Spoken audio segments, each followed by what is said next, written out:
It's a giant beet. 2 giant beets. 3 giant beets. We're going to shred them. I'm going to ferment them. I hope you guys are having a good week. We're going to make some fermented beets for my friend, and it's going to be fun. It only takes about a week, 1 week to turn these. Hey, hi Joy. 1 week to turn these into an amazing, gut healthy, still raw, fermented food. So first thing I gotta do, I'm going to peel off any like kind of ucka bits here. Just there's a couple little ucka bits. So I'm just gonna get in here with my peeler. Hey, hey, I see people rolling in. Say hi, tell me where you're at. Oh, hi, how you doing, Miss Lopez? We're making beets today. I keep dropping the peels on the floor. Let me grab my bucket. This is my chicken scraps. I'm gonna just go ahead and put these in here. The chickens will enjoy that.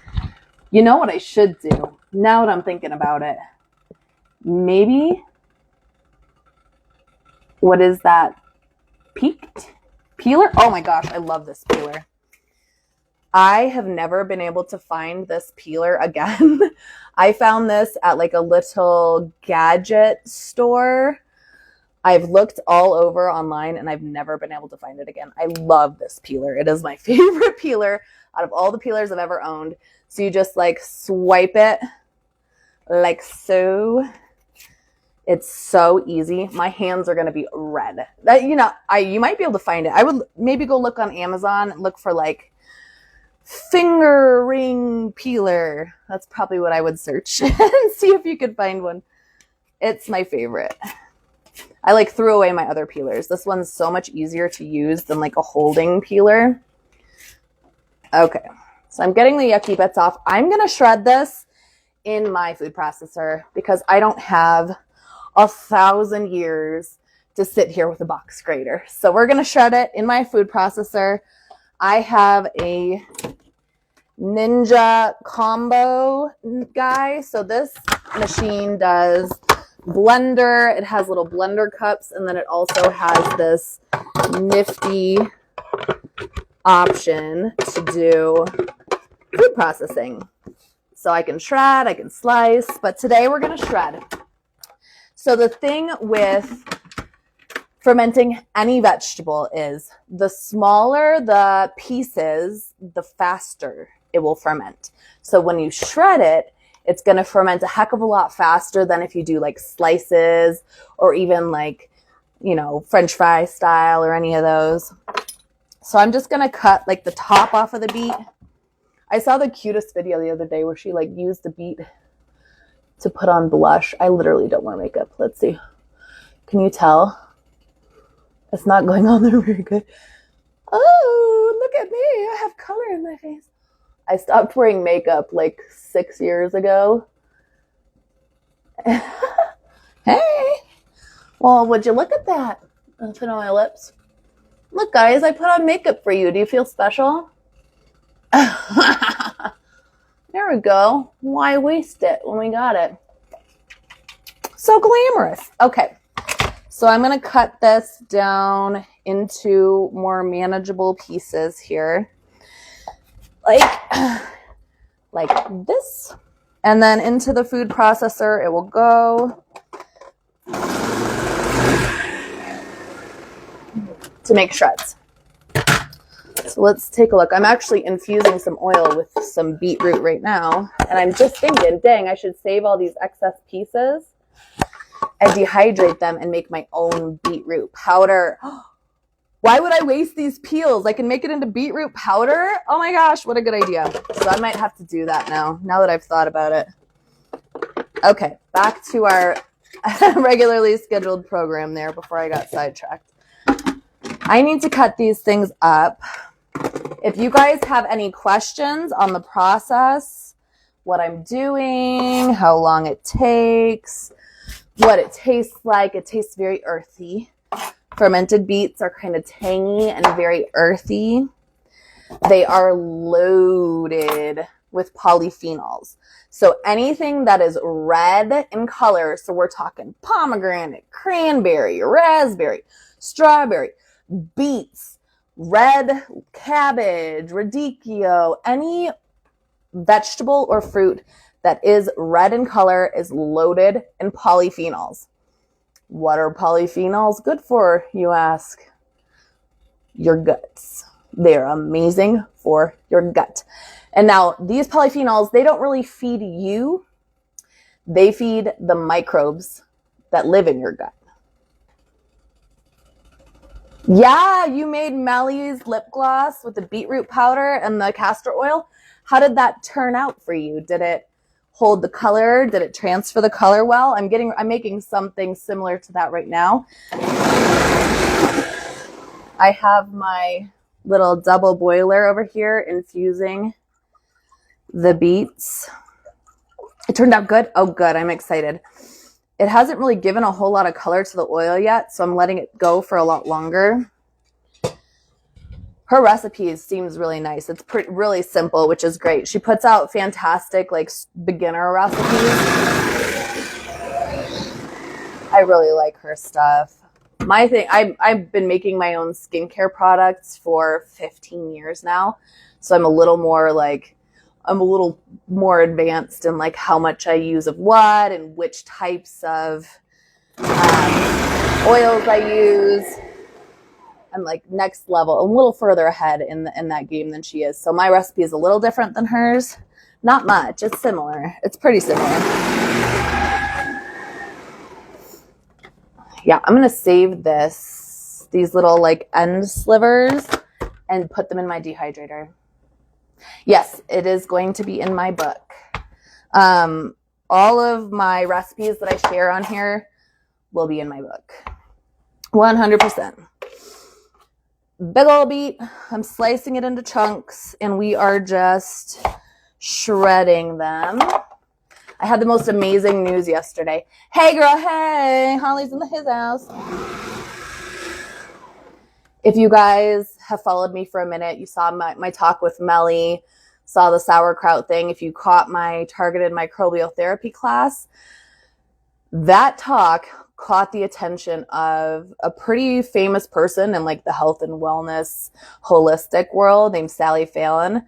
She's like the president and founder of the Weston A. Price Foundation, which is an amazing, amazing group of people. They are so knowledgeable in diet and health and wellness. Anyway, she reached out to me and was like, hey, we were talking a few months back when I was first writing this whole talk. And she was like, did you record your talk? Like, can I see it? So I sent her the YouTube video.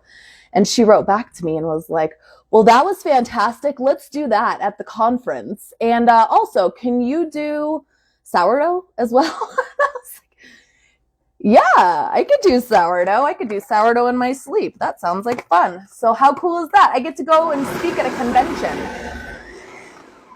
That talk was my first ever, like, outside of like, school, right? I always was the one who gave like the best presentations in school. I always had props and like handouts and audience participation. I've always been really good on a stage. So that for me to have that be my first like adult public talk and have it just blow up like that has been so crazy. I did not expect that at all. It's been wild. So I'm very excited to share this knowledge. You are going? Yeah! I'm so excited. Some of my best girlfriends are going to come. It's going to be so fun. Apparently the food is amazing. Thank you so much. I'm so glad you guys are here. Is this full? Oh, that is full. Okay. So I think this is going to fill up a jar. It must be an 8 thing. I am a big old 8. Do you guys know the Enneagram? Tell me in the comments. If you know your Enneagram number, tell me in the comments. I am an 8. And what that means is that they call it, I think it's the Challenger. You don't know the Enneagram? The Enneagram is really cool. So there's 9 numbers, and they're all related to like your personality types. So 1 is like the perfectionist, super like, always follow the rule follower. They want to do what's right no matter what. 2 is like the person who is very loving and caring, focused on their family, focused on other people. They gain like their I don't know what you call it. They gain their happiness from other people. Yeah, 1s are type A. 2s are kind of codependent. 3s are like the achiever. They're the people who want to go out, be the best professional they can be the top of their field. They want to achieve. 4s are kind of the drama queen. They're like a little mopey. They feel like they're different. They tend to cry a lot and feel a little downtrodden. 5's a researcher. 5s like to read a lot and find out as much as they can about the world, but aren't necessarily good at taking action. So they tend to fall down rabbit holes and just research, and not actually do anything a lot of the time. 6s they don't trust authority. That's most of the population are 6s, predominantly 6s.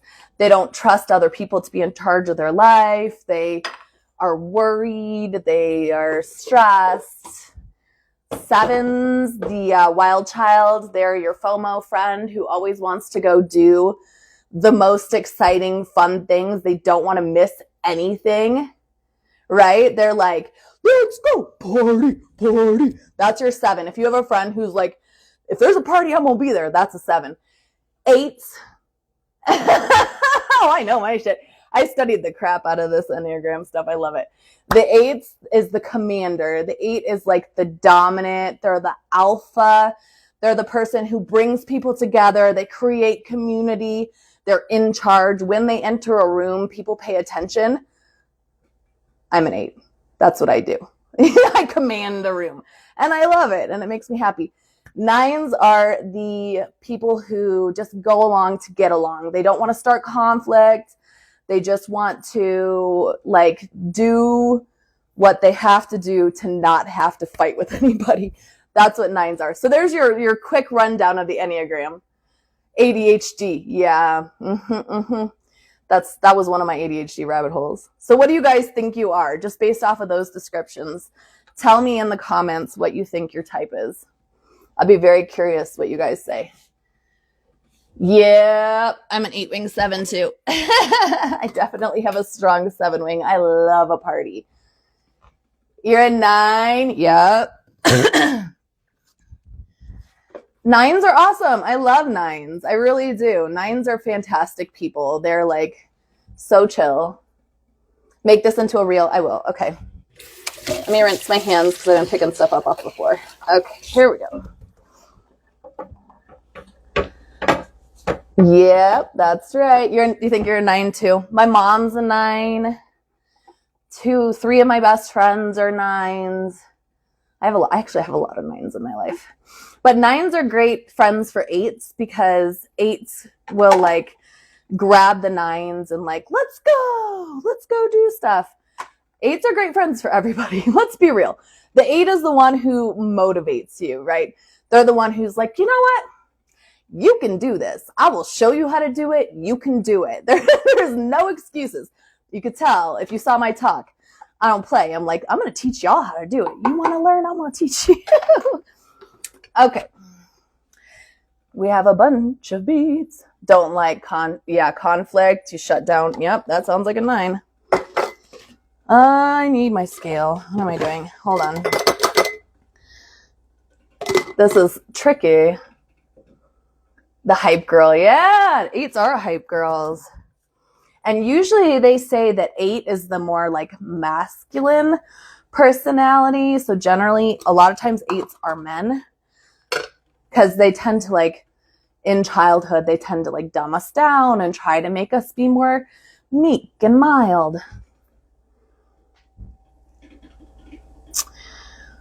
Yeah, I mean, you very well could be part 5.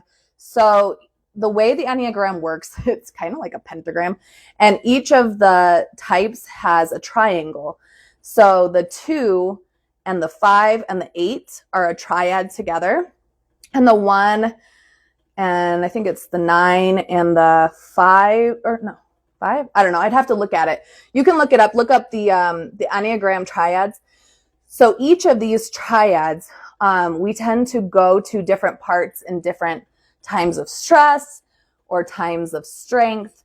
We will pull from these different 3. So for me, being an 8, we have 8, we have 5, and we have 2, which makes so much sense because I love to research, and that's the 5. And I love to take care of people, which is the 2. So once I learned that, I was like, oh my God, it all makes sense. Okay, so what I'm doing over here, you guys can't see it because this is not a great setup for prep kitchen. I have my scale, my jar, my thingy. You tear it so it says 0. And I'm just going to stuff this completely full of beets. Man, this is going to make more than 1 jar. I thought this was going to be a 1 jar thing, but I think I'm going to have 2 jars here. Maybe even 3 jars worth of beets here. So the thing to remember when you're using something like a canning funnel is if you teared it with the funnel in there, you have to leave the funnel when you're doing the water. Is the juice from beet kraut good for you like sauerkraut? Yes, absolutely. One of the amazing things about beets is that it has vasodilating and nitric oxide releasing properties. So it can increase your blood flow.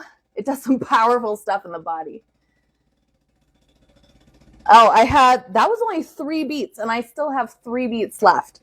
So 3 beets was way too much. You could probably do like 2 big beets to do a quart jar. This is exactly why I rep the idea that when you're making fermented vegetables, you always want to do it by weight. Because 1 beet might weigh half as much as another beet, right? So you can get as many veggies as you want, right? We're weighing them, and you will always get the right percentage of salt to ensure that this isn't going to get gross. So let's see. I think I could fit a little bit more in there. Let me put the thing back on. I'm going to stuff another handful in here. The reason I'm making these beets, one of my clients, she's not quite there yet on making her own stuff, but she's one of the lucky few who lives near me. Not everybody is that lucky. Anyone who lives out of town has got to figure it out on their own. But she is having some issues with energy and blood flow. So we decided that the polyphenols and the nitric oxide helping properties, the blood flow helping properties of the beets are going to be fantastic for her. So I'm going to make her some beets, and we're going to see if we can't get her to the point where she's pooping 3 times a week next week. Wouldn't that be awesome? If you guys don't know, I take clients, and one of the most exciting things for me is finding out that someone who didn't poop or who hasn't been pooping starts pooping. Like, that is like, it makes me so happy for them. It's so weird. I'm like, tell me about your poop. Get some water. So what we need to do here is get some water. Beets are not going to put out as much liquid as we would get from a cabbage. Cabbages are very water heavy. These are roots. They are not so water heavy. All right, so we have 406 grams. Hey, Les. And we're going to add water to the neck of the jar. All right. 700 grams. So you see I covered it in water, and it's just up to right around the neck there. And what I'm going to do is do some math. So we have 777 grams. We need to multiply that by 0.03.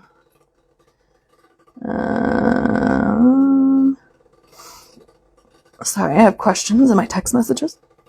777 times 0.03 to find 3% brine. So we need 23 grams of salt, not sugar. If we added sugar, gosh, that would be so gross. All right, so I'm going to tear my scale again. This is my favorite salt, Malden salt. It is the best for fermenting, in my opinion. It dissolves super easily. It tastes fantastic. That's 22, 23. Okay, need a lid. I am catching up on my ferments. I'd been slacking there for a little bit. My fermenting shelf had emptied out. So I'm putting the lid on here. I already measured the salt in, and now we just need to dissolve it. Get that salt mixed in. I save all my lives. Every single one of my lives is on my page, in my reels, because it's my favorite. Yeah, I love those. Sorry, it's hot now, but I'm moving around a lot. Let's move my microphone. I've been cold all morning. I don't have a video for fermenting ginger, but I should make one. When we were kids, my brother and I switched the sugar and salt on our mother. Oh no, is it gross, Les?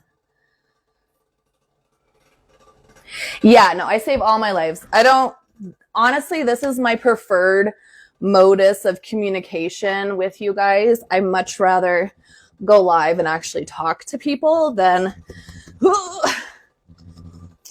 just put out reels. It feels so impersonal. I would much rather like get on here and give a real in-person class. This is my favorite.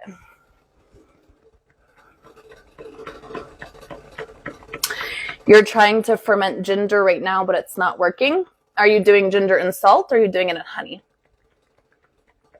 Your husband said he wants to pickle. I would definitely say, instead of pickling, learn to ferment. She figured out after a few taste tests. That's funny. We did that on April Fool's to my mom when I was a kid.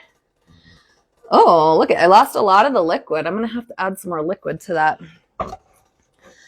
Let's see. When I shook it up, I lost a lot of the liquid.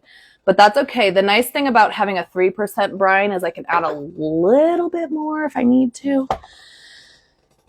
The brine needs to be anywhere between like 1.5 to 3%. You're pretty much guaranteed to have no mold at 3%. Oh, so ginger and sugar was a video you found. Yeah, I don't know about that. The fermented pickles that I made last year did not turn out very crunchy. But from what I understand, if you add something with tannins, so like grape leaves or tea, you could add green tea to it. That helps to keep the pickles from getting mushy.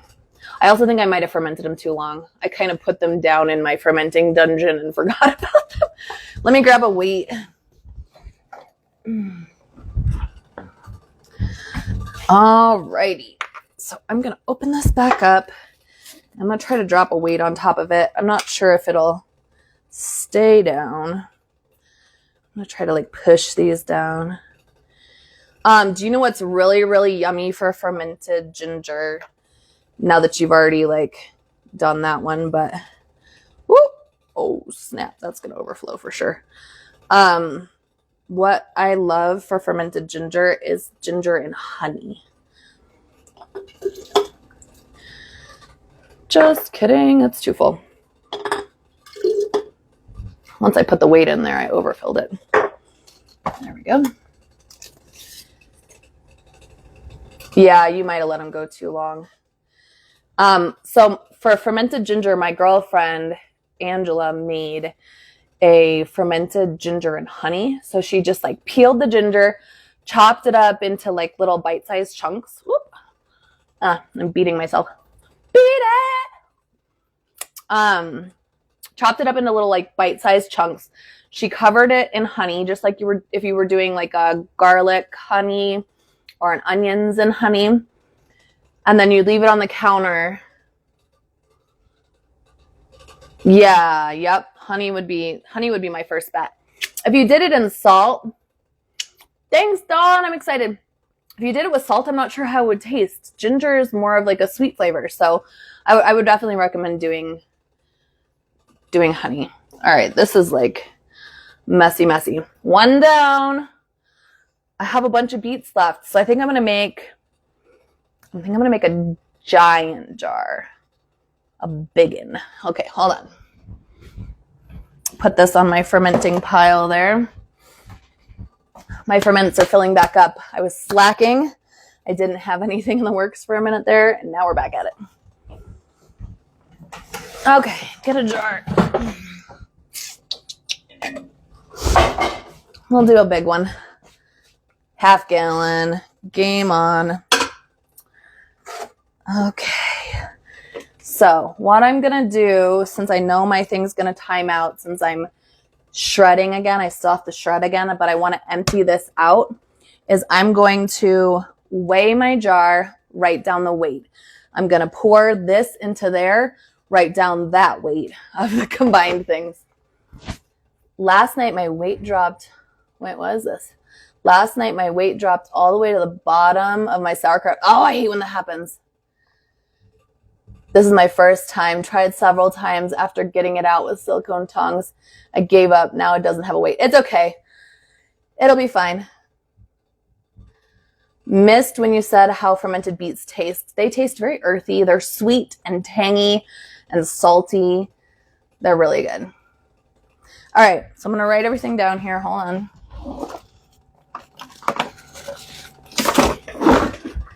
This right here is how you cover your butt when you're fermenting so that you don't accidentally lose the weight that you're trying to remember. Okay, so my jar, let me see here. Half gallon weighs 753. Oh my gosh, I'm melting. I almost melted my friggin' salt container just now. 58 grams. 758 grams jar. And now I'm going to add in on my weight and tare it, or my funnel and tare it. To keep fermented pickles from going mushy, remove the blossom of the cucumber and add a source of tannins like black tea leaves, grape leaves, or oak leaves to the brine. Yes, exactly. Exactly. All right, I'm going to put the rest of these beets into this jar, and then I'm going to shred up the rest of what I have here. Gee, I may actually sell this giant jar to my client instead of the smaller one, because I know that she is going to need it, and she doesn't live close to me, so it would be nice to not have to make it again so soon. So maybe I'll just sell her the giant jar. Might be a better idea. The blossom end of the cucumber contains softening enzymes. That's good to know. I'm going to try that. How much of it do you use? The tea? Are you talking to Les? Les, how much tea do you put in for like a quart of cucumbers?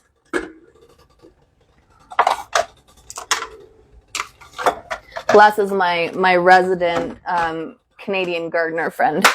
He knows lots of things about gardening if you have any gardening questions. Okay, I'm going to shred this up and cut these other beets. I've used zucchini for making dill pickles. Oh yeah, yum. All right, so I'm just cutting the top off of my beet and slicing it into slices to put it through my shredder here. You could definitely shred it by hand if you have time, but this is so much easier. And then only my fingertips will be bright red.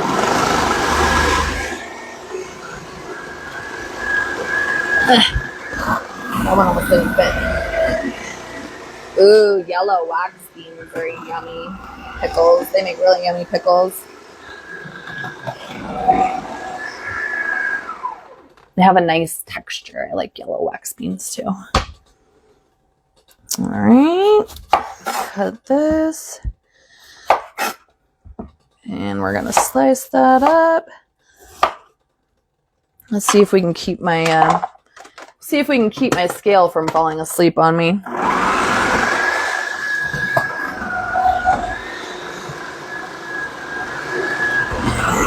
Go. Ooh, that is already full again. Man, beets have a lot of mass when you shred them. Okay, so just a pinch of black tea leaves or a teaspoon of loose tea or black tea bag to a quart. Is what he said? Or half gallon of fermented pickles. What am I growing this summer to ferment? Lots and lots of peppers. I can't wait to get home so I can start fermenting stuff. I did cauliflower once and it was amazing. Oh, I bet it was. I bet that was super yummy. Yeah, soon. You'll be going home soon, huh? Are you guys almost done, Dawn? All right, I'm going to stuff these into this jar.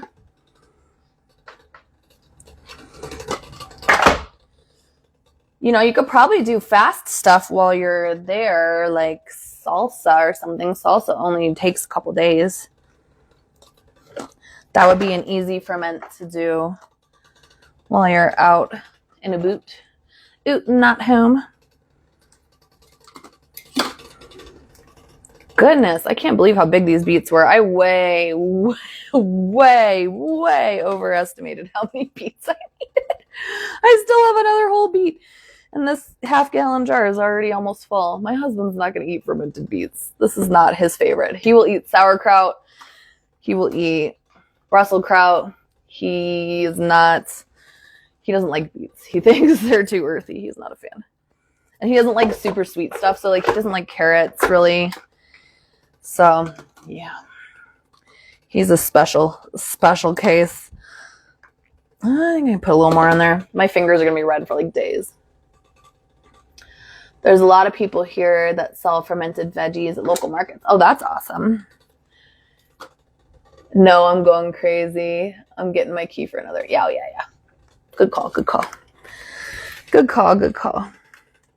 Kefir is a good place to start for sure. I mean, honestly, I would start anyone at kefir. That's like my number one most favorite ferment of all time. Okay, we have 891 grams of beet in there. I got to add water. I'm just going to take a bunch more. So when you're making a ferment, a culture that has water added to it, you have to include that water. The rash is starting to settle down. Yes. You have to add the water and use that water in the weight for your ferment. So you don't want to just weigh the vegetables and then add water because then you're diluting down the percentage. You have to use the weight of both.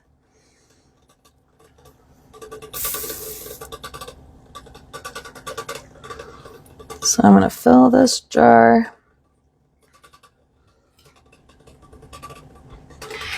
Okay, a little bit more.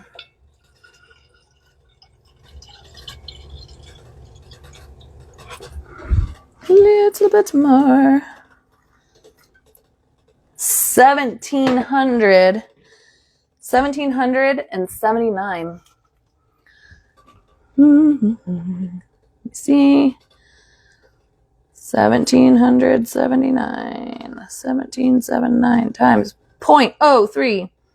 53 grams of salt.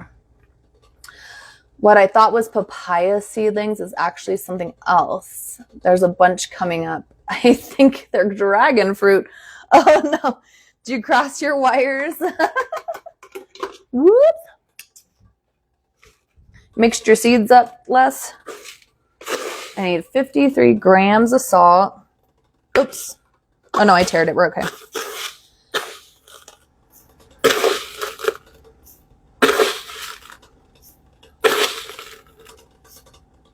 That seems like a crap ton of salt.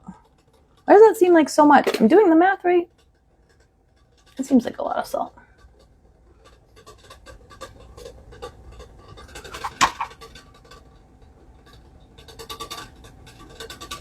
Oh, sorry, I got a text.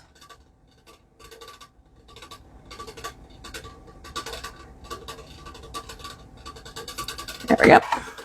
All right, I need a lid.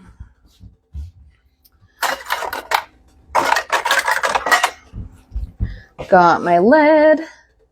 So you weigh the beets and the water and then you weigh the beets and the water and you take the total grams of the beets and the water times 0.03 to find 3%. Oh, you planted 2 papayas, not 10. Was there some mix up in your soil or something? Like I feed my plants worm castings, and out of those worm castings, I grew like 100 tomato plants 2 years ago. So we're just mixing in the salt into the beet mash here. The brine will dissolve eventually, but it helps a little bit to give it a little shake. Shake weight of the century. It's so much heavier than a shake weight. Oh, okay. Grab a weight.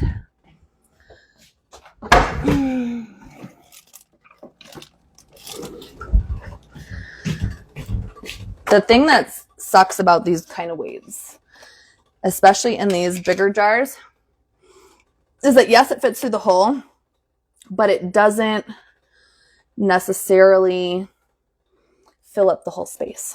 So what I would love for fermenting in a half-gallon jar would be something that I could like have it be closed and then get it past the lid and then open to push down. That would be my ideal fermenting weight for this situation. The best vessels to ferment in are the ones that have kind of straighter sides. It makes it so much easier to hold everything below the water that way. Salty beets. Okay.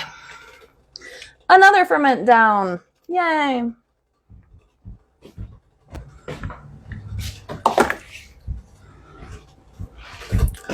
I'm racking them up this week. I had a bunch of ladies come over yesterday. 3 ladies came over yesterday because they wanted to hang out in my kitchen. And I'm like, hey, you're local. You are absolutely invited to come hang out in my kitchen. Yeah, absolutely. I'm just going to do this last beet because I don't really eat beets by themselves usually. Maybe I'll make it into a beet salad. Have you guys ever had raw beet salad? It's really good. We like shred it and then usually I'll do like olive oil. Ooh, you started your sourdough starter? That's exciting, Les. I love that for you. Are you doing it on like a tablespoon scale? You're not doing it by the cup, are you? Because if you are, I have a hot way to do this that'll make it a lot easier. You can make your sourdough starter with literally like tablespoon. You could use 1 tablespoon of water and 1 tablespoon of flour. You don't have to do it. Everybody online does it at a 1 cup. And I'm like, why? Why would you use 1 cup of flour and 1 cup of water just to throw away a cup of starter to give it 1 cup? It's absolutely crazy. You love beets with butter. 50 grams. That's smaller, but you could go even smaller than that. I made mine in a shot glass, like literally a shot glass. You don't have to make this giant sourdough starter. In fact, I almost think it's more effective if you do it on a smaller scale. Okay. Looks like this beet was a twin. It has 2 little ends on it. I'm going to slice this into chunks. I need to make some bread tomorrow. Yeah, you do a tablespoon. That's literally all you need. You don't have to go crazy. There's no reason to do it on that giant scale. Every time I see someone post that online where they're like, I'm making a sourdough starter, 1 cup of flour, 1 cup of... I'm like, dude, you're killing me, Smalls. Using rye flour and plain yogurt? What? Hey, Alyssa. We're making beets. So the beets, sorry, 1 second. The beets are going to ferment on the counter for unless you want discard for a recipe, but they say within the first week, you're not even supposed to use it. It's like not the real thing. So you're supposed to throw it away. So that's kind of lame. Yeah, it's such a waste. The way I bake my sourdough starter lives in the refrigerator 90% of the time. I bring it out of the refrigerator. I use the sourdough starter straight from the refrigerator in my recipe. And then I feed the starter however much. So usually there's just like the scrapings of the jar left if I did it right. And I'll give it a cup of water and a cup of flour and I let it do its thing. It takes about 12 hours to double in size. And then I pop it back in the fridge. And it's ready next time. It's so easy. There's no waste. It's really like the most low maintenance sourdough starter in the whole wide world. I started working on writing a sourdough talk. So I'm sure you guys will get all of the previews on that while I'm getting that put together. Because I've been asked to do sourdough at the convention too.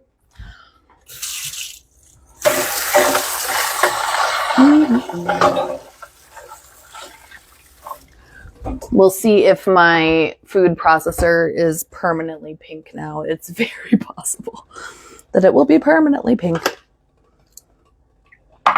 Okie doke.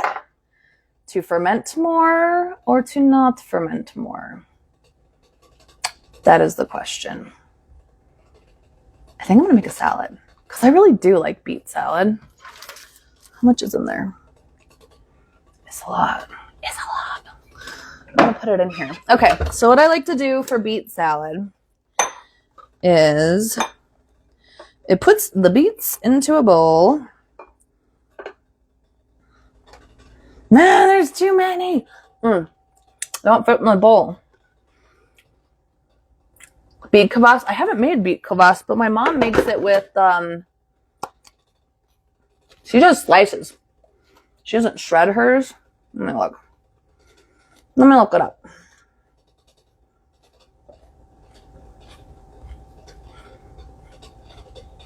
Okay. Let me look up beet kvass. Because I haven't done it before. I'm sure it's the same thing. It's just like beets and salt.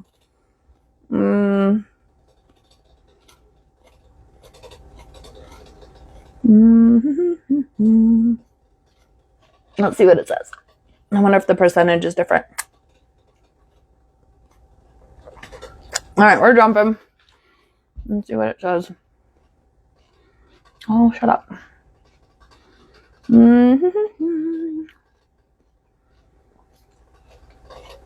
All right. Description. Beet kvass is an Eastern European probiotic drink made with beets, sea salt, and water, full of healthy probiotics from lacto fermentation. Beet kvass is believed to help with boost immunity. Tastes slightly sweet, tangy, earthy, salty, but in a good way. Okay. So 2 medium beets, organic, or 2 cups diced, skin on. Okay. We have that. 3 cups filtered water.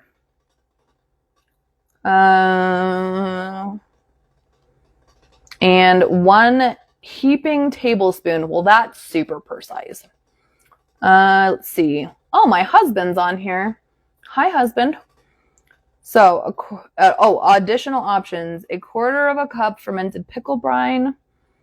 or fermented kraut brine, or 1 or 2 tablespoons of whey. Ooh, fresh dill or bay leaves or other herbs. That might be yummy. Pickling spices, you could add fennel seed, coriander seed, dill seed, peppercorn, celery seed. You could add sliced shallots or onions, fresh garlic clove, or even fresh ginger or turmeric. So I'm going to go ahead and assume, this is me assuming, that my 3% brine is going to be way perfect for this too. Like I'm just going to do 3% because that way we know it's safe.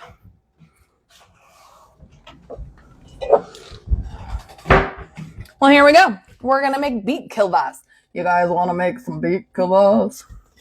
All right, I said 2 cups, but that was for a quart-sized jar. So I'm going to put it in a half-gallon jar, and we're going to use 4 cups of beet stuff. So I'm going to tear the scale. I'm going to put all these shredded beet bits in here. Man, it sounds really good to put spices in it. What do you guys think? What should I put in there? I have some cilantro.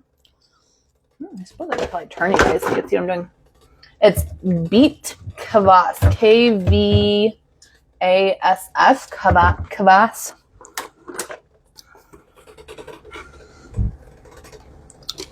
You can make it with beet kebabs. I don't know about beet kebabs. That would be kind of weird.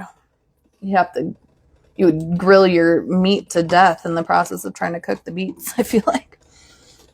Beets are kind of like trying to cook. Baby keeps hitting the screen. She's like, hey, that's my friend. That's my friend. I wonder if my dogs like beets. Kvass, I just explained what kvass was. It said Kvass is how it's spelled.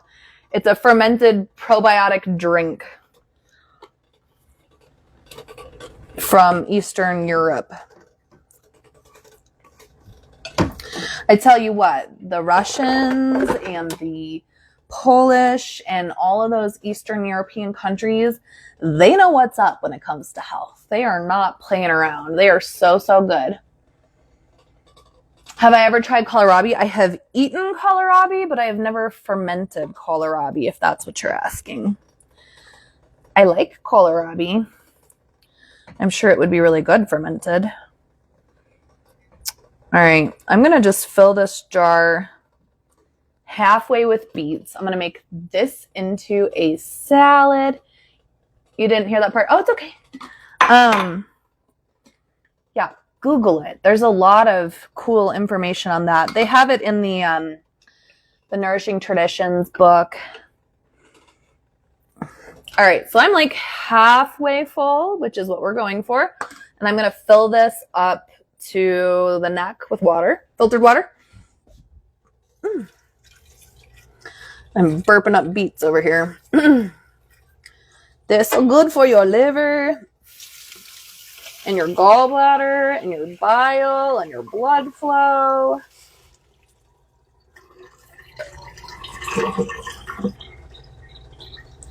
One second, filling it up.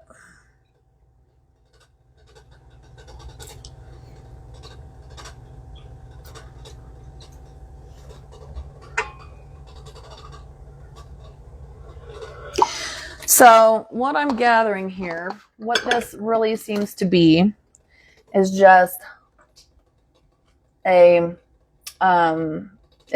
a regular culture, right? It's like having sauerkraut, but half of of it is just water. So it's like making a super briny sauerkraut, basically, but it's with beets. All right. I wonder if my dogs like beets. Do you girls want to try to lick that? Those little weirdos. My dogs are so weird. My kid was yesterday peeling carrots. Have you ever peeled carrots like to your dogs? Where you just like peel it and they're like so excited. It's so funny. And my dogs like sauerkraut. Weirdos. They're so strange. Okay, let me put my blender bottom away here. We're done shredding things for now. Okay, so we have 1,761 grams of 1761 grams of beets and water times 0.03. 52 grams. Yo, yeah, beets have amazing health benefits for blood flow, for nitric oxide production. There's so many amazing benefits to it. And so what this is saying is there is no reason why you can't make beet kvass and eat the beets that are in there like you're eating a fermented beet or a sauerkraut, right? There's no reason for you to not eat them.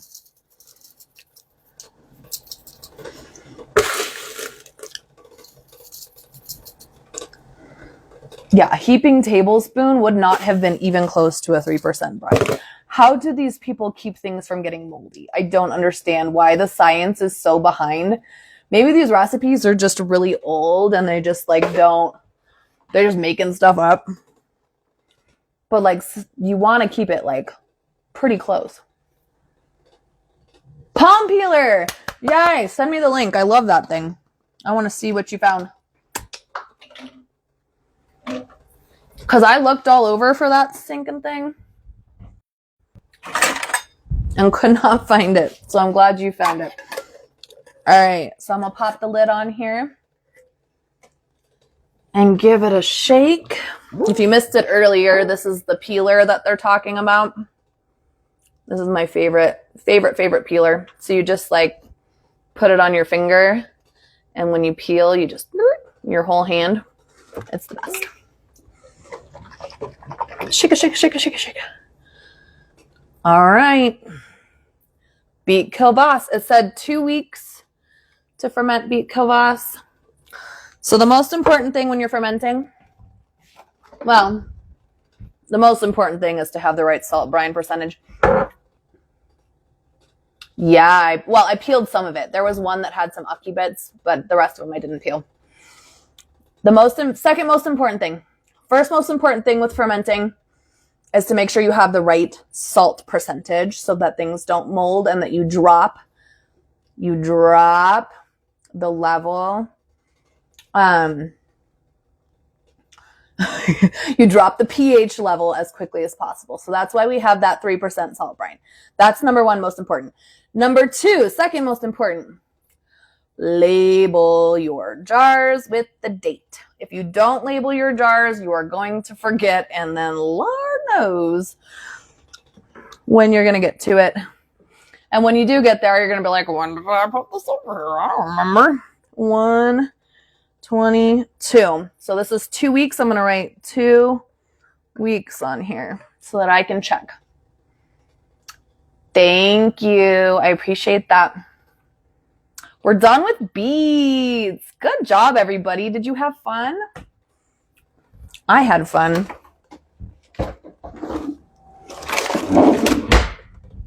So I'm going to pop this over. I'm eating like all the shreds off the table. I'm going to pop this over onto my fermentation station where I keep all my ferments over here. Oh, yeah. Now we're stocked up. Looking good, looking good. Yesterday, I had friends coming over to make stuff. She is like, I want to come over and like just learn from you. And so I said, okay, well, go to the store and get whatever it is you want to make. And so she came over with a cabbage and some jalapenos and some dairy. So we started her some L-Reuteri yogurt. We started her some L-Gasserai yogurt. And we started some ferments. They're fantastic. I'm just going to clean up the beety mess here. And then I actually bought some cabbages today. So I was going to start some cabbage sauerkraut too. Listen, this is how I do fermenting, right? I do it in waves. So I will make a crap ton of ferments all at one time, and then I let them sit and do their thing. So with what I made yesterday, we made jalapenos, we made fermented carrots. So those are both going to be done within 5 days. The beets should be done within 5 days to 2 weeks. The sauerkraut will be done in 2 weeks.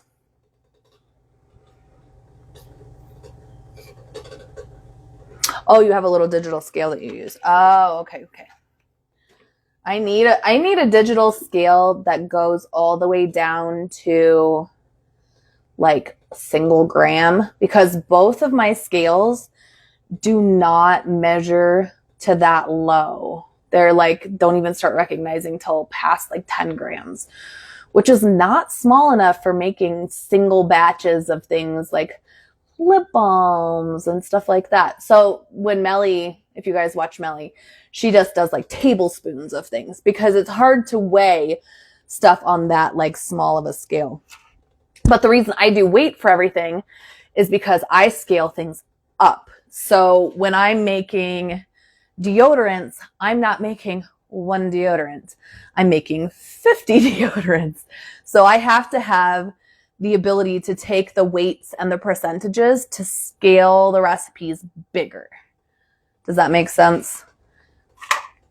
So like, I can't be like, I'm going to make a giant batch of lip balm. I need 27 tablespoons. Like it would be such a huge waste of time for me to try to measure in that fashion, or like try to convert a recipe done in tablespoons into cups.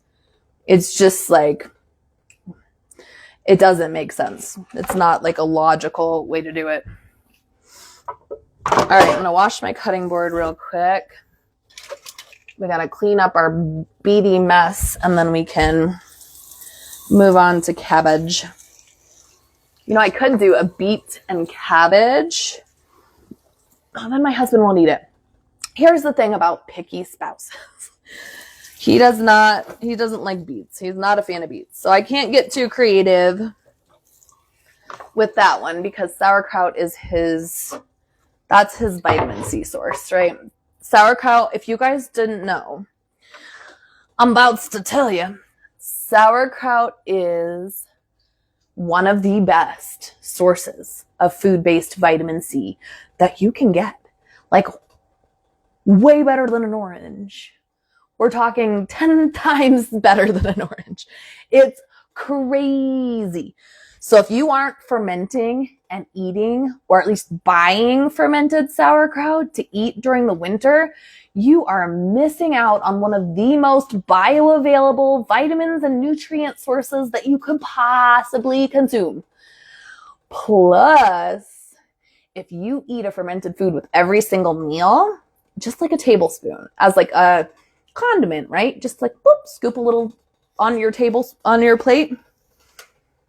You're going to reduce your body's inflammation by 19 markers. 19 inflammatory markers reduce when you eat 5 fermented foods a day. That's not a ton. We're talking 1 spoonful of it, of one of, your fermented foods, drinking a glass of kombucha in between meals, or having a little bit of kefir soda. Hey, welcome. It is so powerful and so anti-inflammatory. It helps your body feel so much better. I'm on my soapbox. Welcome to my soapbox. We're talking about fermented foods. This is my soapbox. It will help you feel so much better. You guys, my husband, story time. My husband had water on his knee since he was a teenager. We're talking high school. My husband and I are in our 40s now. I'm 40. He had water on his knee. We started doing the fermented foods after we saw the Sonnenberg study. I was like, okay, we got to do this. Like, we have to. That is proof right there that it really helps. We started doing it with every meal. Within a week, the water on his knee that he had had chronically since he was a teenager was gone. What the heck? How cool is that? All right, I gotta get the beets off the floor here. I don't know where my dogs are at. They would normally be in here helping me. I don't know where they went. Okay.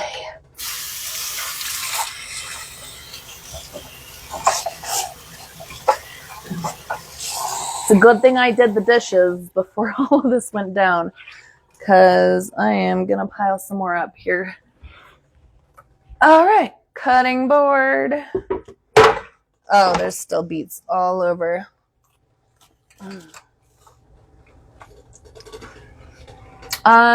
So kefir powdered starter. That was a good question. They wanted to know if powdered kefir starter would work. I would definitely continue to look for grains. Using a powdered kefir starter is better than nothing.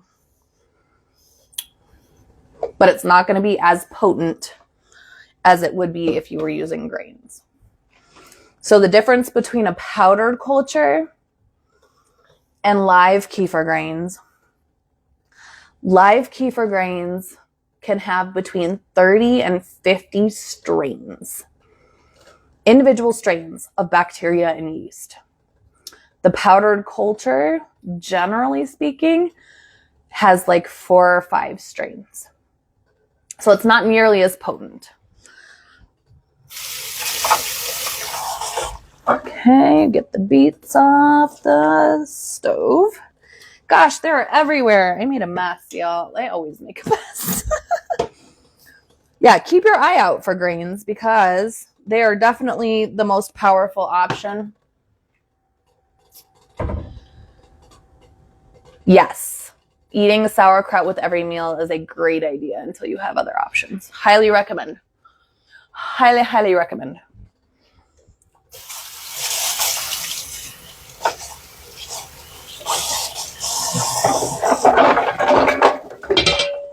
One of the best things about fermenting foods and using this as a way to preserve food is that you can buy the cheap cabbage from the grocery store. I bought 2 cabbages today because they were on sale for $1 a piece. And I was like, looks like I'm making sauerkraut too, because that's a good deal.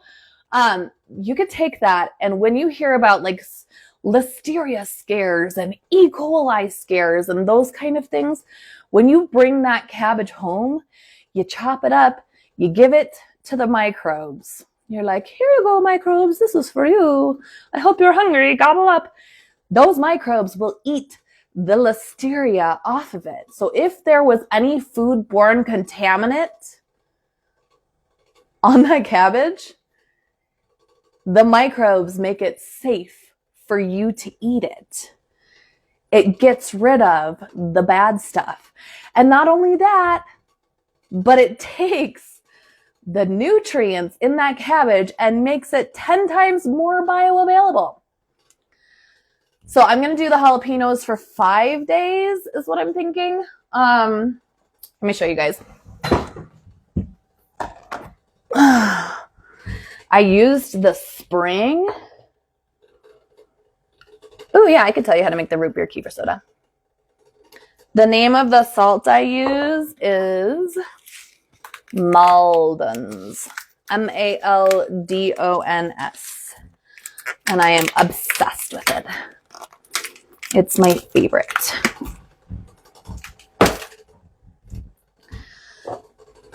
Check out how cute the spring is, how well it works for the little carrots. Adorable. So the carrots should be ready in just a couple of days. It said 5 days. So yeah, 5. And then I'm pretty sure the jalapenos are going to be about the same, about 5 days for them to break down. This juice is probably going to be really good. I'm going to check on my beet oil. So far, it has not really colored the oil very much. I don't know if infusing it with heat is really working that great. I may end up letting it sit for several days in that oil before I strain it, because I'm not infusing the way I wanted it to. All right. Yeah, you can definitely do hot sauce. I do hot sauce all summer long. I'm getting ready to make sauerkraut again. More sauerkraut.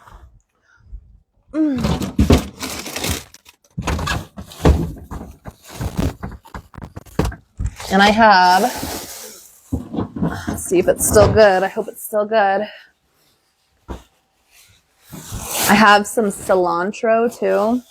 My husband loves cilantro, so I think I'll throw some of that in there.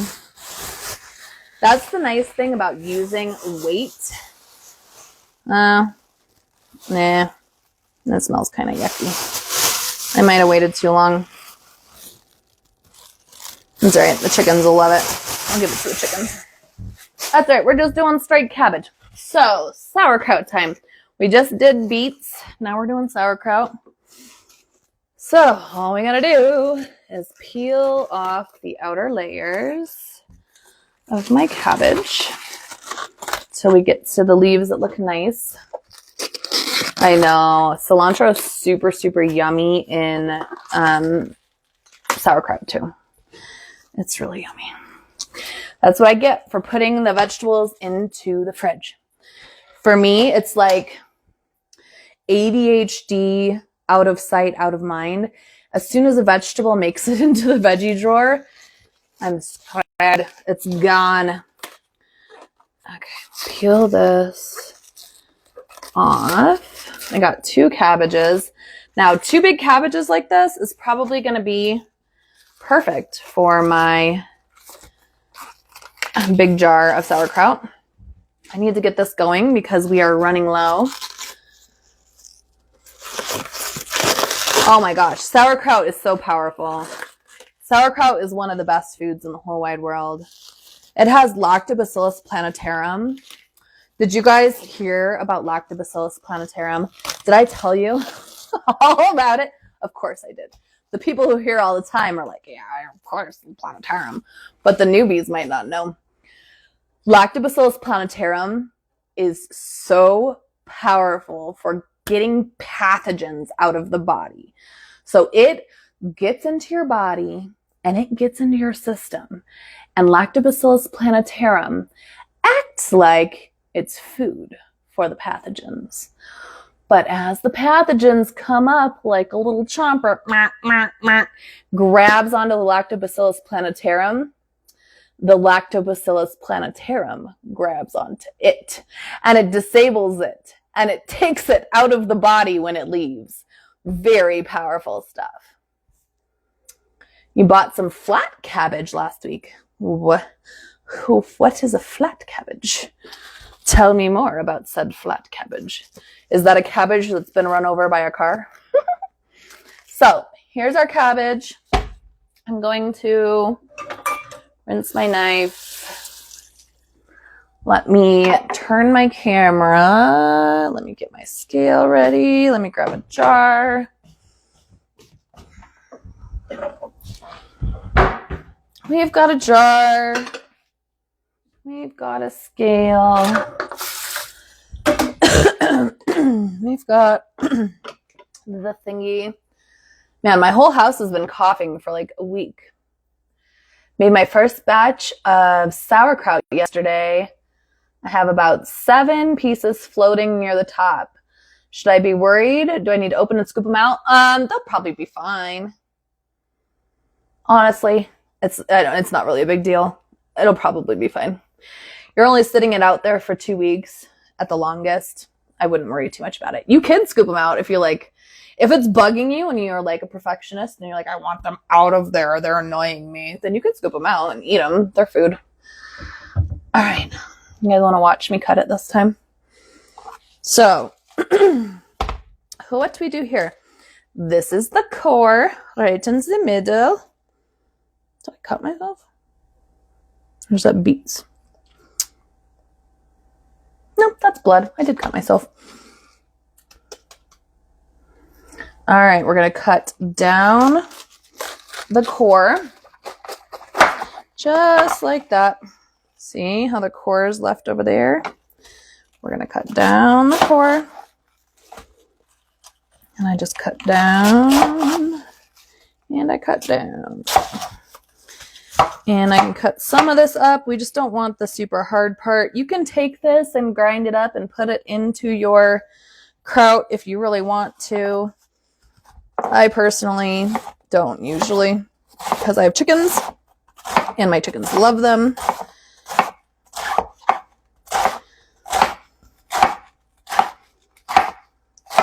I personally just like kind of long strips of sauerkraut, so I don't cut it super fine. I like big-ish pieces, and they're kind of easier to keep control of, I think. They don't escape quite as readily.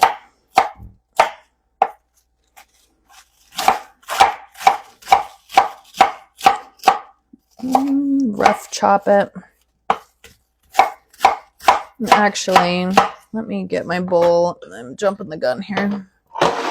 Let me get out a bowl.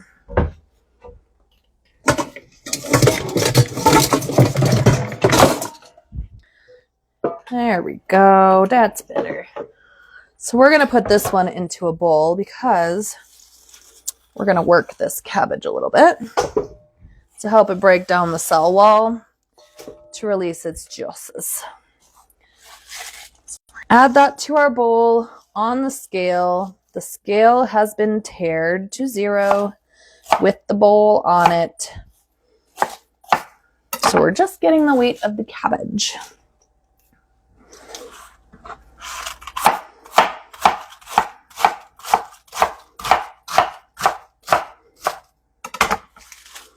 There we go. And this one, cut down the sides.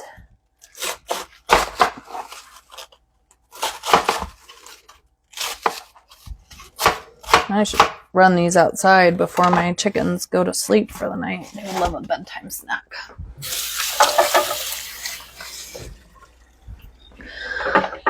Let me just finish measuring this and I'll take him out there.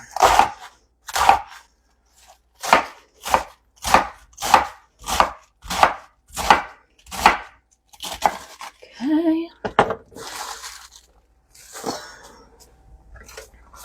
Now this looks like a ton of cabbage, but we're going to squeeze so much juice out of this. It's really quite amazing how much comes out of it.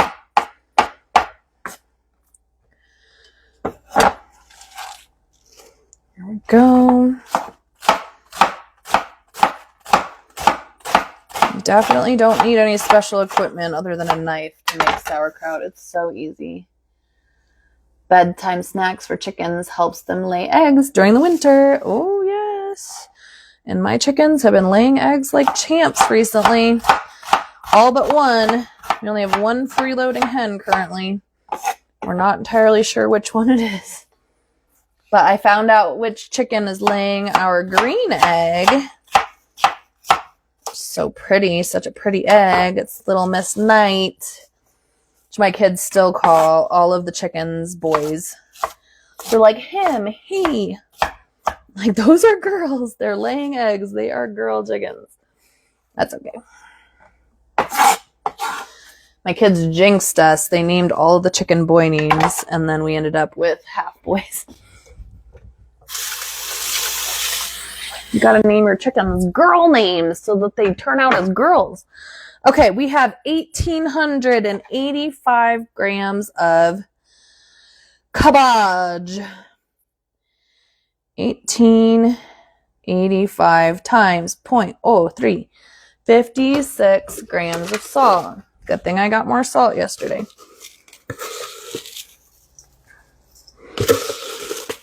One tablespoon is about 7 grams.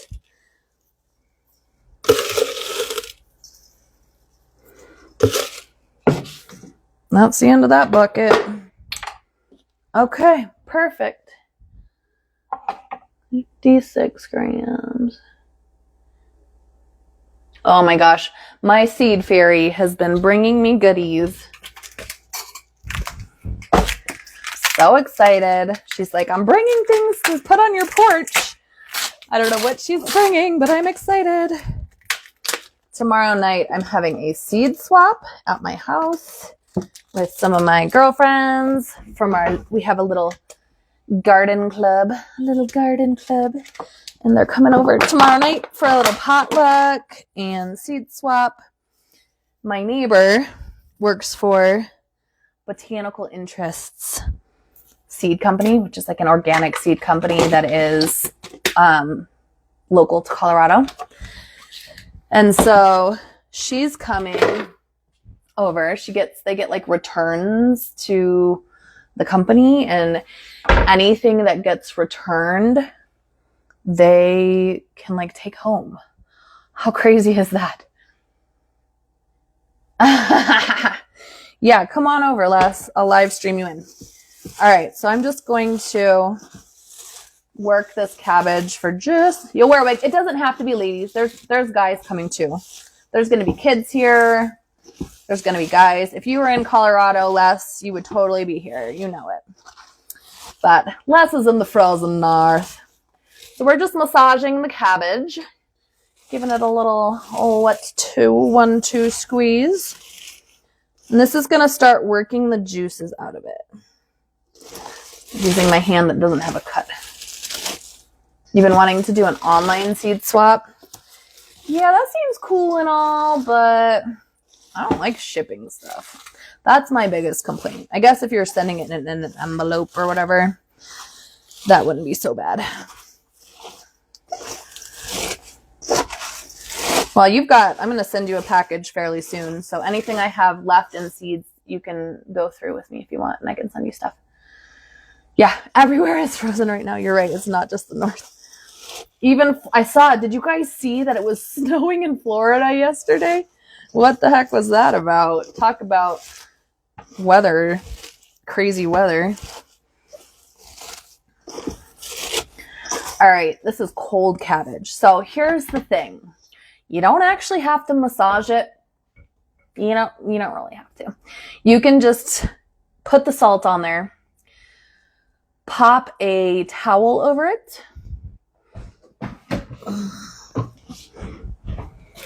Like so. And it will start releasing the juices on its own. So we don't have to do that. So I'm going to let that sit for a bit. Let's go see the chickens real quick. See, how much battery do I have left? I have 26% left. So that's our timer. We're going to be cut off. Let's go see the chickens real fast.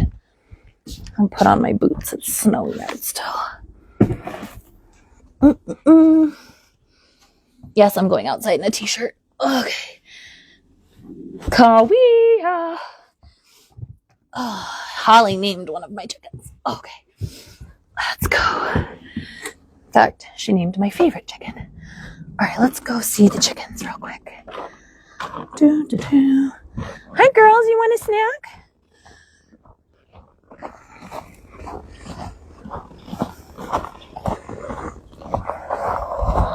Hi, you need a snack? You want a snack? Here. Here, chickies. Do we like beets? I know we like cabbage. I know we like apples. Hi, girls. Hi, chickies. Is there any eggs in there? No eggs. Watch out, ladies. Unless somebody is laying an egg in a weird location. No, there's no eggs. Hi, girls. I'm gonna get them fresh water tomorrow. I had to get them a little water heater out here because all of the water was freezing. Is that good? Goldie. You want some cabbage, Goldie? Goldie is the low bird on the totem pole.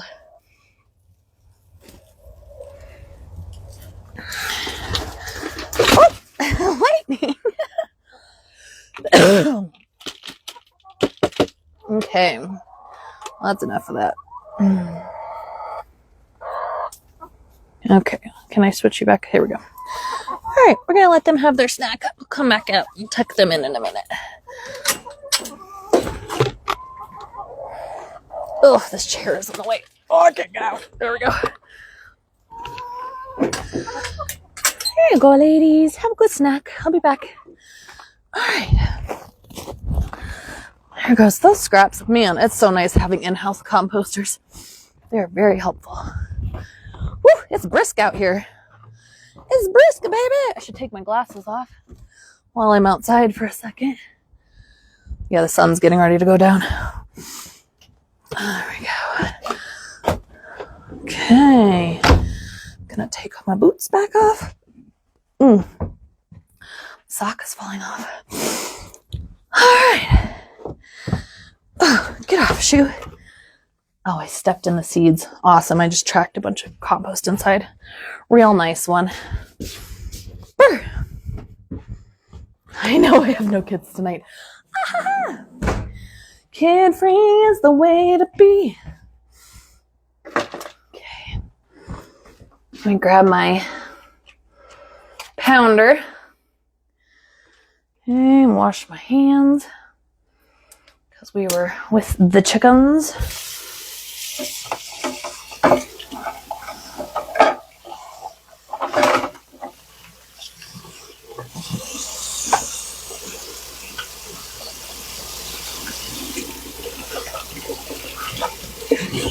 Okie dokie.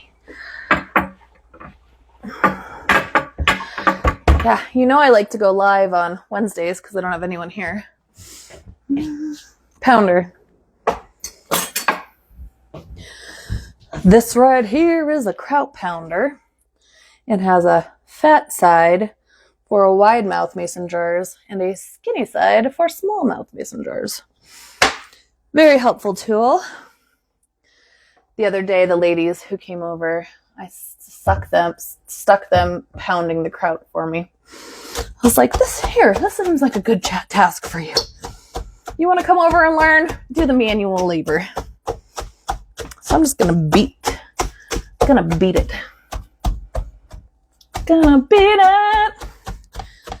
Beat it. Other things that taste delicious in sauerkraut.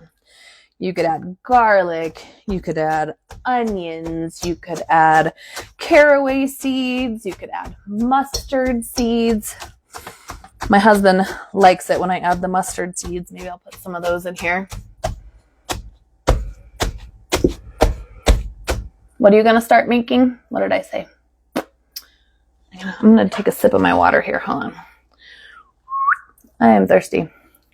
I was talking earlier. I don't know if you guys saw. I went to the restaurant for lunch, right? And this is the first time that the person at the restaurant has been super concerned that I wasn't getting anything to drink. Like super concerned.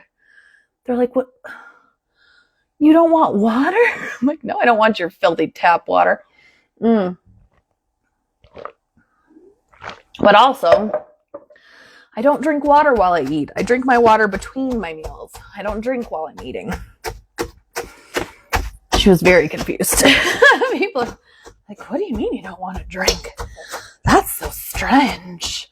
You're strange." Honestly, that's probably one of the best things that I have ever done for my digestion is to stop drinking with meals. I don't take water to the table when I go to eat. I don't drink water or beverages at restaurants. Ever since I stopped drinking water when I'm eating meals, my digestion has improved so much. It's absolutely insane. When you drink water while you are eating or directly before you're eating, so I usually stop drinking water around 30 minutes before meals, and I'll start drinking again like 60 to 90 minutes after meals. When you drink that water before your meal or with your meal, you are diluting the acid in your stomach. You need that acid at full octane strength to be able to break down meats and proteins and carbohydrates. If you weaken your stomach acid by drinking a bunch of water, guess what happens? Indigestion. You're not breaking your food down. That's when you're seeing like big chunks of food particles in your poop. That also has to do with not chewing properly, but yeah. Oh yeah. Cabbage, carrot, ginger, green onion. That sounds good. Yeah, it's super, super important. And a lot of people don't know that. How important it is to keep that stomach acid strong. And then they drink water with their meals, right?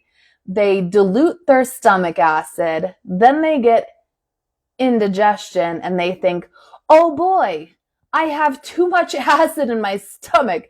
And then they take acid blockers to try to fix too much acid, when in reality, it's because they don't have enough acid in their stomach, and that's why the flappy thing is opening. When your stomach has too little acid in it, the flap at the top of your esophagus, where like GERD and acid reflux happens, that's when that opens. That happens because you don't have enough acid. It's bonkers, completely bonkers. But we're taught the opposite. We're taught completely wrong. How crazy. For all of this time, they've been telling us the wrong information. I can't. It makes me nuts. Every time I learn something like that, and I'm like, why isn't this common knowledge?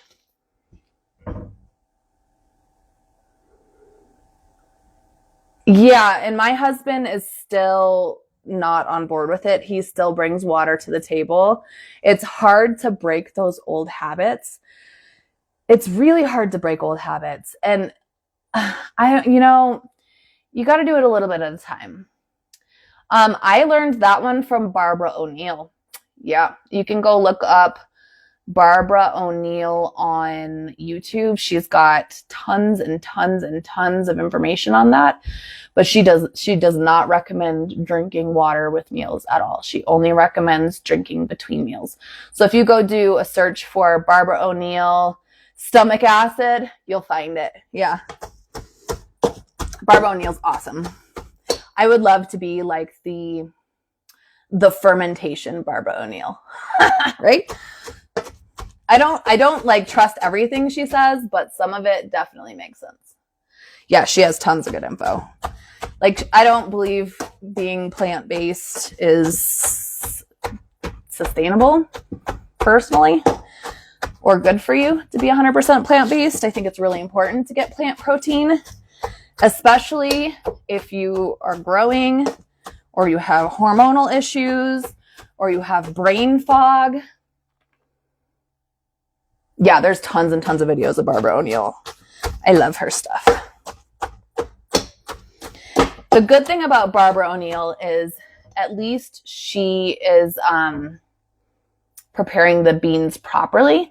So if you're going to be plant-based, you have to prepare your beans and your grains properly. If you don't soak your beans, or sprout them is even better, before you cook them, you are not absorbing those nutrients. If you don't soak your rice before you cook it, you're not going to get all the nutrients. If you don't soak your grains or ferment your grains before turning them into bread, you're not getting all of the nutrients. In fact, the phytic acid in those foods are anti-nutrients. They're making it so you absorb even less nutrients, and it's making it so you don't absorb those nutrients from your other foods. Yeah.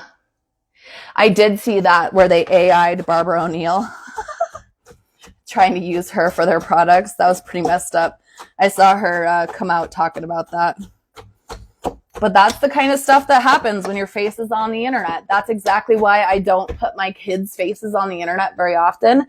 If you ever see my kids, it'll be on a story because the story is going to be gone tomorrow. So it's not like on there for a long time. That people do sick stuff with little kids' pictures and AI. I refuse. I won't put my babies' faces on the internet. I went back and purged every picture from my Instagram of my babies.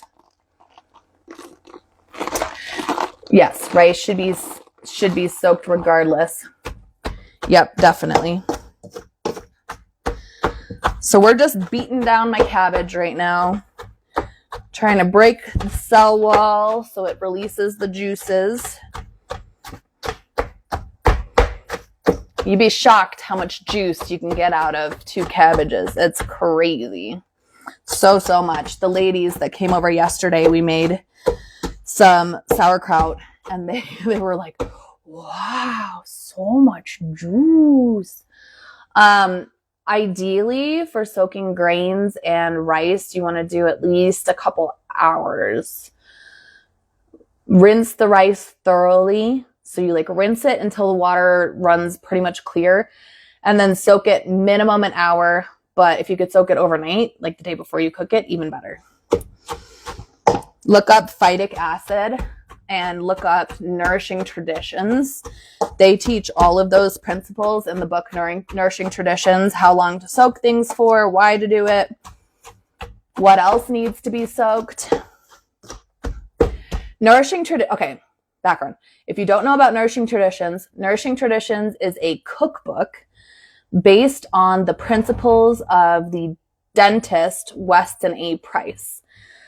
He was around about 100 years ago, and he was a dentist who traveled the world, and he looked at the mouths of indigenous populations.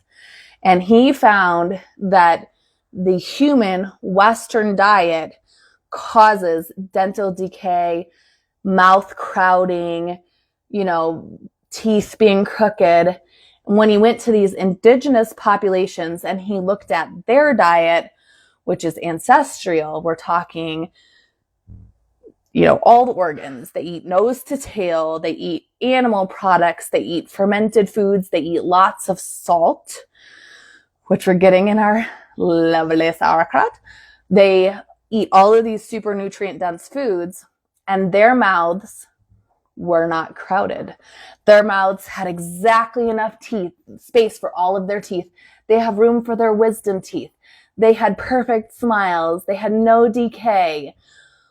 Amazing what diet can do for your oral health. It's a fantastic cookbook. Although her fermentation instructions, not good. They're not good. They are not, she doesn't ferment nearly long enough. She doesn't use enough salt. It's very vague. It's not as precise as this one. Yeah, it's wild. So there's like a whole community. So Sally Fallon, the author of Nourishing Traditions, the cookbook, she also has Nourishing Traditions for babies with like formula, homemade formula, all kinds of cool stuff in it. She is the one who invited me to come speak at their conference. I'm like totally fangirl. I'm like, oh my God, Sally Fallon. She wrote a book. Ridiculous. Such a fangirl. But she's made such a huge difference in my life. Yeah, they're not precise. And they don't ferment long enough. My friend who was here yesterday, she's the leader of my local chapter. So this Weston A. Price Foundation has chapters all over the world. So if you go onto their website, you can find out if there's one local to your area. Most of them have meetings. They have lots of resources for getting nourishing foods, getting foods directly from farmers, getting things like milk, raw milk, and other super nourishing foods. Anyways, their meetings are fantastic. It's like walking into a room of 100% like-minded people. Like, it's the most fun that I have on a bi-monthly basis because I'm just surrounded by my people who get me and are super interested in everything that I'm interested in. And so when I talk, they listen, they're into it. So that's really, really fun for me. I definitely recommend looking into it. Yeah, go look for Just do a search for Weston A. Price Foundation, and that should get you there. All right, I am gonna run out of time here, so we're just gonna shove this into the jar. Okay, tearing our scale. My battery is at 11%.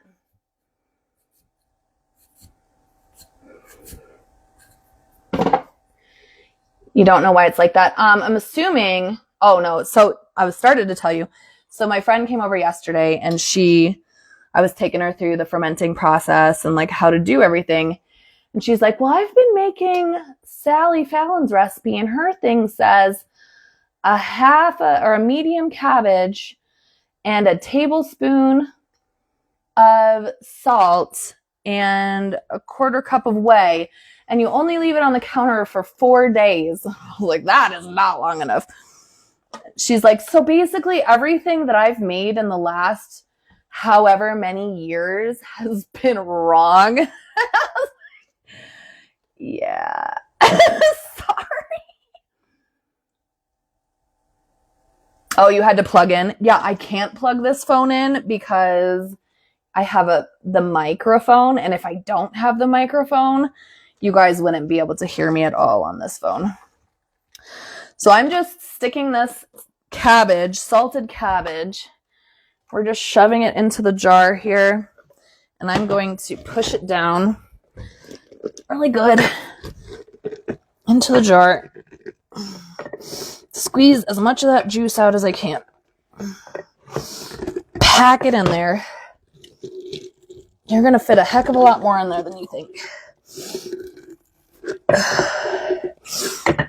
So I'm going to get this packed in here, but I'm going to have to let you guys go because I don't want it to die and then lose my live and I won't be able to share it.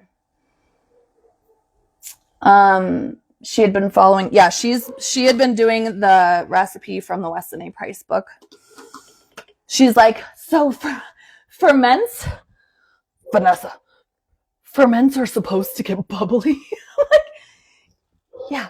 She's like, so this whole time I've just been eating salted cabbage. I'm like, yeah. Oh, my dogs are barking at someone. Hey, get inside. Come on. Let's go. Come on. You don't need to be barking at them. Come on.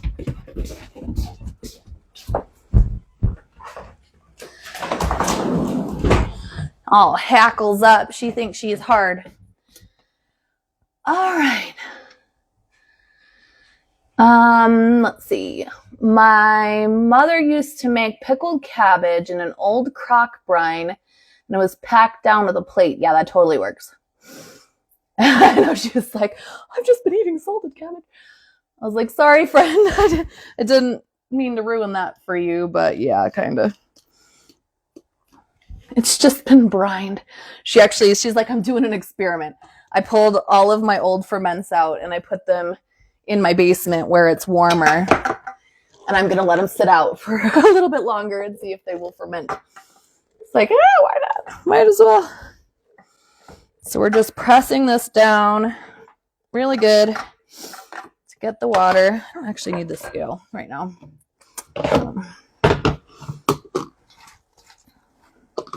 Get all the water to release. I don't know if I'm going to be able to fit all of this in here.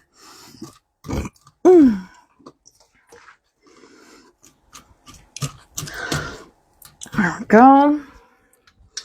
And we push. Put all your weight on it. Yeah. No, I don't know if I'm going to be able to fit it all in here. We'll see.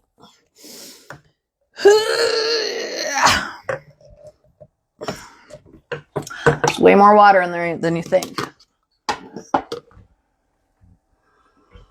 Let's see. Is there a way to tell if it's fermented enough? Or is it just by time? The ways you can tell if it's fermented are by looking at it, for one. The brine when you're fermenting cabbage, within the first week, it's going to get really bubbly and active. When it slows down and gets less active, that's when it's probably ready. Is that green lid off a glass type Tupperware set called an inker? This thing? This thing? That's a canning funnel. Or are you talking about the lid for that? The green lid right here. This is the lid to my salt. That's what you're talking about.